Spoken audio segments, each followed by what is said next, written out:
எனது வீட்டு உரிமையாளர் முழுவதுமாக உடல்நிலை சரியில்லாமல் இருந்தார். நான் அவரை அவரது படுக்கை அறை வரை அழைத்து வந்து படுக்கையில் படுக்க வைத்தேன். அவருக்கு சுத்தமாக சுயநினைவு இல்லை. நான் அவரை படுக்க வைத்துவிட்டு செல்ல முயன்றபோது அவர் என்னிடம், மகனே, கதவை மூடிவிட்டு என் அருகில் வா, நான் உன்னிடம் முக்கியமான ஒரு விஷயம் பேச வேண்டும் என்றார். நான் அவரிடம், ஆண்டி, நீங்கள் இப்போது உடல்நிலை சரியில்லாமல் இருக்கிறீர்கள். நீங்கள் சிறிது நேரம் ஓய்வெடுங்கள். நான் அதற்கு பிறகு உங்களிடம் பேச வருகிறேன் என்றேன். இவ்வளவு சொல்லிவிட்டு நான் அங்கிருந்து செல்ல ஆரம்பித்தேன். அவர் உடனடியாக என் கையை பிடித்து அவர் சொன்னார், மகனே, உனக்கு தெரியும் தானே, உன் அங்கிள் சில வருடங்களுக்கு முன் என்னை விட்டு போய்விட்டார். நான் பல மாதங்களாக தனியாக வாழ்ந்து கொண்டிருக்கிறேன்.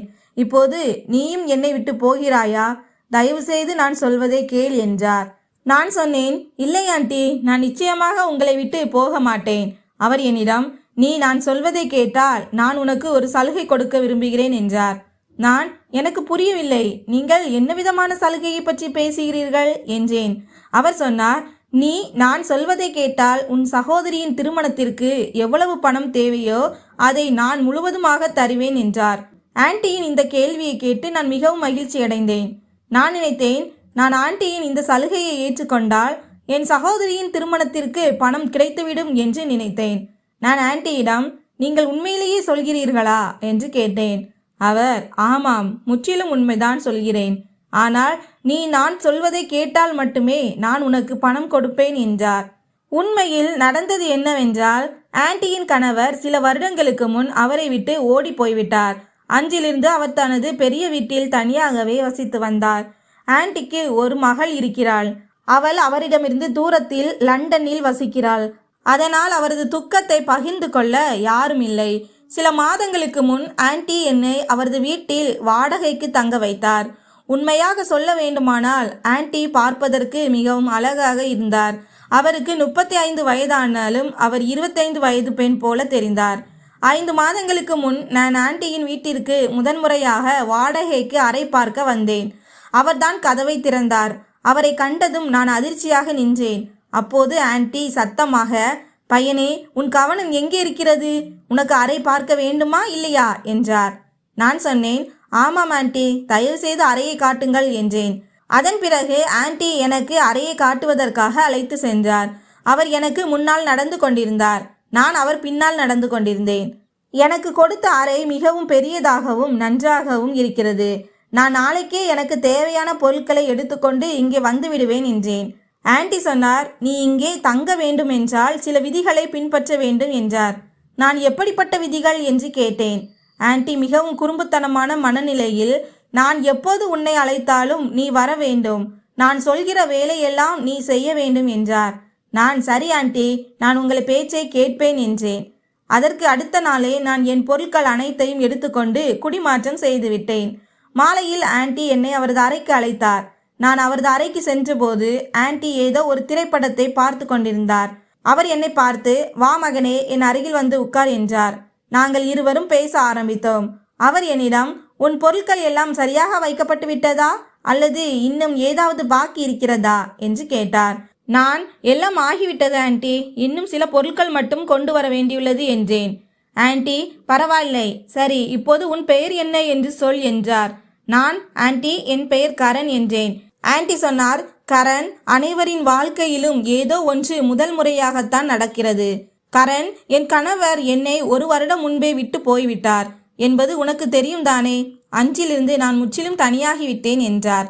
நான், ஆண்டி, அங்கிள் ஏன் உங்களை விட்டு போனார் என்று கேட்டேன். ஆண்டி சொன்னார், என் மகள் பிறந்தபோது நான் இனிமேல் மீண்டும் தாயாக முடியாது என்று மருத்துவர் என்னிடம் சொன்னார். இந்த கேள்வியை கேட்ட என் கணவர் மிகவும் வருத்தமடைந்தார். ஏனென்றால் அவருக்கு ஒரு மகன் தேவைப்பட்டான். சில மாதங்கள் கடந்த பிறகு அவர் என்னிடம், என்னால் அவருக்கு ஒரு வாரிசை தர முடியாது என்பதால் அவர் என்னை விட்டு பிரிந்து வேறொரு திருமணம் செய்ய போவதாக சொன்னார். இந்த காலத்தில் மகனுக்கும் மகளுக்கும் எந்த வித்தியாசமும் இல்லை என்று நான் அவருக்கு பலமுறை புரிய வைத்தேன். ஒரு மகன் செய்யக்கூடிய வேலையை ஒரு மகளும் செய்ய முடியும் என்றேன். ஆனால் அவர் என் பேச்சை கேட்கவில்லை. எங்கள் இருவரையும் விட்டு போய்விட்டார். அதன் பிறகு நான் அவரை பற்றி ஒருபோதும் கேள்விப்பட்டதில்லை என்றார். நான் அவரிடம், ஆண்டி, நீங்கள் உங்கள் வீட்டில் தனியாகத்தான் இருக்கிறீர்கள், உங்கள் மகள் எங்கே இருக்கிறார் என்று கேட்டேன். ஆண்டி சொன்னார், அவள் படிப்பதற்காக லண்டனுக்கு போயிருக்கிறாள் என்றார். சிறிது நேரம் இப்படி பேசிய பிறகு நான் அங்கிருந்து வந்துவிட்டேன். ஏனென்றால் நான் காலையில் அலுவலகம் செல்ல வேண்டியிருந்தது. ஒரு நாள் மாலை நான் என் அலுவலகத்தில் இருந்து திரும்பிய போது ஆன்ட்டியின் அறையிலிருந்து சில வித்தியாசமான சத்தம் வருவதை நான் கேட்டேன். முதலில் நான் அதை சாதாரணமாக நினைத்து நான் என் அறைக்குள் சென்று விட்டேன். சிறிது நேரம் கழித்து நான் திரும்பி வந்தபோது அந்த சத்தம் இன்னும் வந்து கொண்டிருப்பதை நான் கேட்டேன். அதன் பிறகு நான் ஆன்ட்டியின் அறையில் ரகசியமாக பார்த்தபோது எனக்கு அதிர்ச்சியாக இருந்தது. அப்போது ஆன்ட்டி தனது அறையில் இருந்து வெளியே வர ஆரம்பித்தார். அவர் வெளியே வருவதை பார்த்ததும் நான் உடனடியாக அங்கிருந்து கிளம்பிவிட்டேன். ஒரு நாள் மாலை நான் கடை வீதிக்கு போய் கொண்டிருந்தேன். அப்போது ஆன்ட்டி என் அறைக்கு வந்து, மகனே, கடை வீதிக்கு போகிறாயா என்றார். நான், ஆமாம் ஆன்ட்டி, சில காய்கறிகள் வாங்குவதற்காக போகிறேன் என்றேன். ஆன்ட்டி சொன்னார், மகனே, எனக்காகவும் 1 கிலோ கத்தரிக்காய் வாங்கி வா என்றார். நான் சரி, வாங்கி வருகிறேன் ஆன்ட்டி என்று சொல்லிவிட்டு கடை வீதிக்கு சென்றேன். நான் திரும்பி வந்தபோது ஆன்ட்டி என்னை தேநீர் அருந்துவதற்காக அவரது அறைக்கு அழைத்தார். நான் அங்கேயே உட்கார்ந்து தேநீர் குடிக்க ஆரம்பித்தேன். அப்போது என் அப்பாவிடமிருந்து ஃபோன் வந்தது. அவரிடம் பேசிய பிறகு நான் கொஞ்சம் கவலைக்கு ஆளானேன். என் முகத்தில் இந்த கவலையை பார்த்து ஆன்ட்டி என்னிடம், என்ன ஆச்சு கரண், அப்பாவிடம் பேசிய பிறகு நீ கொஞ்சம் சோகமாக தெரிகிறாயே என்று கேட்டார். நான் அவரிடம், ஒன்றுமில்லை ஆன்ட்டி, என் தங்கையின் திருமணம் நெருங்கிவிட்டது. ஆனால் இன்னும் அவளுக்கான வரதட்சணைக்கு என்னால் ஏற்பாடு செய்ய முடியவில்லை. மாப்பிள்ளை வீட்டார் வரதட்சணையாக 5 லட்சம் ரூபாய் கேட்டிருக்கிறார்கள். ஆனால் இதுவரை நாங்கள் 1 லட்சம் ரூபாய் மட்டுமே சேகரித்திருக்கிறோம். இந்த கவலைதான் என்னையும் என் குடும்பத்தையும் வாட்டி கொண்டிருக்கிறது என்றேன். ஆன்ட்டி சொன்னார், நான் உனக்கு உதவ முடியும், ஆனால் அதற்கு பதிலாக நீயும் எனக்கு ஒரு வேலை செய்ய வேண்டும் என்றார். நான், ஆன்ட்டி, நான் பணத்திற்காக எந்த வேலையும் செய்ய தயாராக இருக்கிறேன் என்றேன். ஆன்ட்டி சொன்னார், நீ என்னை திருமணம் செய்து கொள். பிறகு நான் உனக்கும் உன் குடும்பத்திற்கும் ஒருபோதும் பண பற்றாக்குறை இல்லாமல் பார்த்து கொள்வேன் என்றார். அவர் சொன்னதை கேட்டு நான் திகைத்து போனேன். நீங்கள் என்ன சொல்கிறீர்கள் ஆன்ட்டி? நான் உங்களை எப்படி திருமணம் செய்ய முடியும் என்றேன். ஆன்ட்டி சொன்னார், யோசித்துக்கொள், நான் இப்போதே உன் கையில் 5 லட்சம் ரூபாயை வைக்க தயாராக இருக்கிறேன் என்றார். எனக்கு பணத்தின் தேவை மிகவும் அதிகமாக இருந்ததால் நான் அவரை திருமணம் செய்ய சம்மதம் தெரிவித்தேன். பிறகு ஆன்ட்டி, ஆனால் ஒரு நிபந்தனையும் இருக்கிறது. நீ உன் தங்கையின் திருமணத்திற்கு போகக்கூடாது. நீ எப்போதும் என் வீட்டில்தான் இருக்க வேண்டும் என்றார். நான், அது முடியாது ஆன்ட்டி. நான் என் தங்கையின் திருமணத்திற்கு போகவில்லை என்றால் அங்கே திருமண ஏற்பாடுகள் எதுவும் நடக்காது. என் அப்பா மிகவும் வயதானவர். அவரால் அவ்வளவு வேலை செய்ய முடியாது. என் அம்மாவும் மிகவும் உடல்நிலை சரியில்லாமல் இருக்கிறார். நான் என் தங்கையையும் கவனித்துக் கொள்ள வேண்டும் என்றேன். ஆனால் ஆன்ட்டி என் பேச்சை கேட்கவில்லை. அவர், இல்லை, நீ உன் வீட்டிற்கு திரும்பி போகக்கூடாது. நீ உன் வீட்டிற்கு திரும்பி போக மாட்டாய் என்ற நிபந்தனையின் அடிப்படையில்தான் நான் உனக்கு பணம் கொடுப்பேன் என்றார். நான் ஆன்ட்டியிடம் தோல்வியை ஒப்புக்கொண்டு அவரது நிபந்தனையை ஏற்றுக்கொண்டேன். நான் அவரிடமிருந்து 5 லட்சம் ரூபாயை வாங்கி என் கிராமத்திற்கு அனுப்பி வைத்தேன். மேலும் அவரை திருமணம் செய்து கொண்டேன். நான் என் அம்மா அப்பாவிடம் நான் என் அலுவலக முதலாளியிடம் பணம் வாங்கி அனுப்பியதாகவும் நான் அவருக்கு சேர வேண்டிய அனைத்து பணத்தையும் திருப்பி செலுத்தும் வரை அவர் எனக்கு ஒரு நாள் கூட விடுமுறை தரமாட்டார் என்றும் பொய் சொல்லிவிட்டேன்.